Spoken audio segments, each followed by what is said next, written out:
Hi, and welcome back to the channel, Keto Cooker Ron. Well, our Instant Pot time is done, so we're going to vent it off, and we're not going to wait for it to naturally release itself. So we're going to unplug it. Just be careful when the steam comes out of there, so you don't burn yourself. Show you what I'm talking about. That'll just snap down when it's ready to pop the lid. Okay, see? We're going to test one of these turnips here. We can see it's fully cooked. Fork is just coming right through it.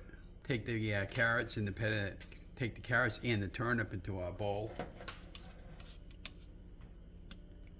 And the onion. What do you guys think, huh? So there you have our Sunday dinner. We have it in the from the Instant Pot, the carrots and the turnip. Now I'm just going to slice it up, plate it, and we'll go talk about it in the back room. Hi guys, welcome back to the channel, Keto Cooking with Ron, and I'm Ron. Well, if you're new to my channel, welcome, and if you're a returning member, welcome back. And if you're a new member, could you please share, like, and subscribe? It helps other people know when they post the latest video. So today we decided to make corned beef and turnip and carrots, and turnip as a potato substitute for the potatoes, and we put a good size onion in there for the flavor. And then we salt and peppered our corned beef and put a little bit of pickle spice for the flavoring and a cup of water into the Instant Pot. And we cooked it all off for about an hour. We peeled the turnip, the carrots. We got the baby carrots because they were already peeled. It's easier for us. And then I got a little slab of butter with a little bit of pepper on the vegetables. I don't even put salt because the meat's salty enough as it is. But this is the first time that I ever had this type of turnip. I've had the other kind of turnip before, but it's awful bitter.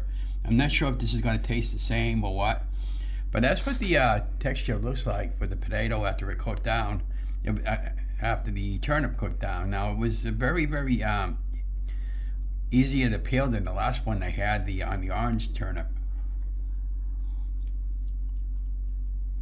It's very, very good. There's no aftertaste to it.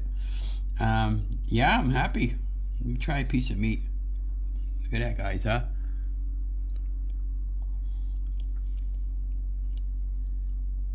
Really good and tasty.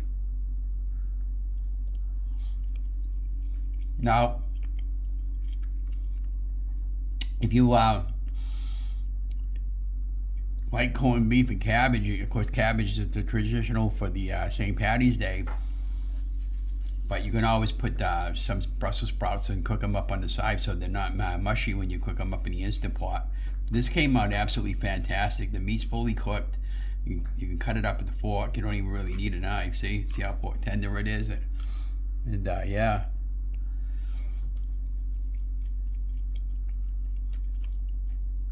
So I'm going to go ahead and kill the video. Enjoy my dinner.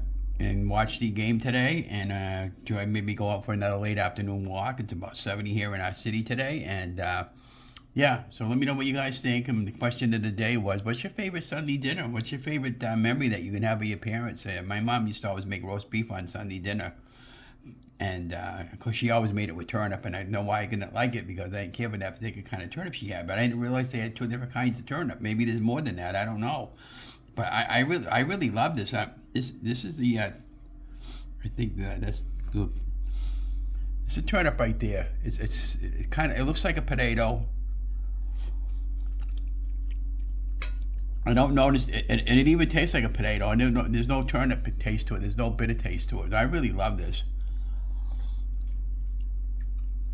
So this is another game changer for me, to try to lay off some of the holiday carbs. Look at that, guys, huh?